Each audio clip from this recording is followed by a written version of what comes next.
નેત્રંગમાં અકસ્માતની ઘટનામાં નેત્રંગ પોલીસ વિવાદમાં ફસાઈ છે। નેત્રંગ રાજપાટી માર્ગ ઉપર ભોટનગર ગામ પાસે જ સર્જાયેલા રોડ અકસ્માતમાં ઈજાગ્રસ્ત આંજોલી ગામના આશાસ્પદ યુવાનના મોતના મામલામાં પરિવારજનોએ પોલીસ સ્ટેશન ખાતે પહોંચી અકસ્માત સર્જનાર ફોર્ચ્યુનર કાર ચાલકની ધરપકડ કરી ન્યાય આપવાની માંગ સાથે ધરણા પ્રદર્શન ઉપર ઉતર્યા છે। ગત તારીખ 17મી મેના રોજ આંજોલી ગામમાં રહેતા અને 3 સંતાનના પિતા વિનેશભાઈ વસાવા પોતાના મિત્ર અંકિત વસાવા સાથે રાતે પોતાના ઘરે ઇકો કાર લઈ જઈ રહ્યા હતા। તે દરમિયાન નેત્રંગ રાજપાટી રોડ ઉપર ભોટનગર ગામના ભાથીજી મંદિર પાસે સામેથી પૂરપાટ ઝડપે ધસી આવેલ ફોર્ચ્યુનર કાર નંબર 23 CF 0786ના ચાલકે ઇકોને અડફેટમાં લેતા અકસ્માત સર્જાઈ ગયો હતો। અકસ્માતમાં ગંભીર ઇજાઓને પગલે વિનેશ વિઠ્ઠલ વસાવાનું ટૂંકી સારવાર દરમિયાન મોત નીપજ્યું હતું। બનાવ અંગે નેત્રંગ પોલીસે ગુનો દાખલ કરી તપાસ આરંભી હતી, પરંતુ મૃતકના પરિવારજનોએ પોલીસ અકસ્માત સર્જનાર ઇસમને છાવરતી હોવાના આક્ષેપ સાથે ઘટનાના દિવસે રાતે 9 થી 3 કલાક સુધી ભીનું સંકેલવાના ઈરાદે ફરિયાદ લેટ નોંધી હોવાના પણ આક્ષેપ વચ્ચે હાલ ધરણા પ્રદર્શન ઉપર ઉતર્યા છે। મારું નામ છે પ્રિયંકાબેન હરનીશભાઈ વિનેશભાઈ છે મારા ભાઈ। અમે અહીંયા ફરિયાદ એક્સિડન્ટ થયું 8:30 થી 8:30 વાગે।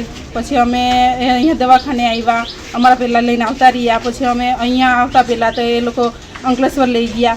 અમે અહીંયા આવ્યા, અમને એવું લાગ્યું અમે રિપોર્ટ કરાવીએ।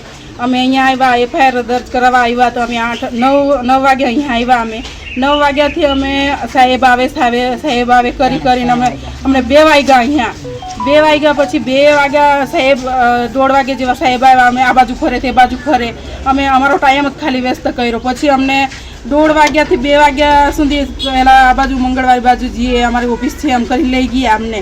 પછી ત્યાં રિપોર્ટ લખાવતા 3 વાગી ગયા સાહેબ। અમારા નાના બચ્ચો મારું છોકરું મૂકીને આવી હતી। પછી 3 વાગે 3:30 વાગે જેવા અમને ત્યાંથી અમારી અરજી લખી। પછી અરજી લખીને સહી અમને કીધું, અમે પૂછ્યું અમને કે હમણાં દર્જ કરાવશું ક્યારે? ના, અમારે તો હમણાં જ કરવાનું છે, તમે સહી કરી દો। તો અમે સહી કરી પછી અમને એમ કીધું કે કાલે પાછું આવવું પડશે। તો પછી અમે કીધું શું કામ કાલે પાછું આવવું પડશે? તો પંચનામું કરવું પડશે। અમે 11 વાગે અમને બોલાવ્યા પંચનામું કરાવવા। અમે અહીંયા આવ્યા, અમને કોઈ પૂછ્યું નહીં। અમે બહાર બેઠા, આ બાજુ ગયા તે બાજુ ગયા, અમને કોઈ પૂછ્યું નહીં। અમારું નાનું છોકરું બી રડે અહીંયા।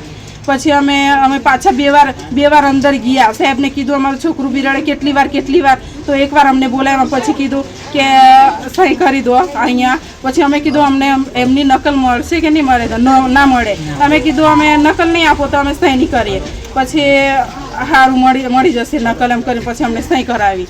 પછી અમને નકલ આપી હતી। આરોપી છે ચિરાગ સોની, એ ખુલ્લામાં ફરે સાહેબ, કોઈ પકડવા જતું નથી। અમે કેટલી વાર અહીંયા કીધું, અમે ખુલ્લામાં ફરે કોઈ જતું નથી। અંદર નામ બી નથી, રિપોર્ટમાં નામ બી નથી।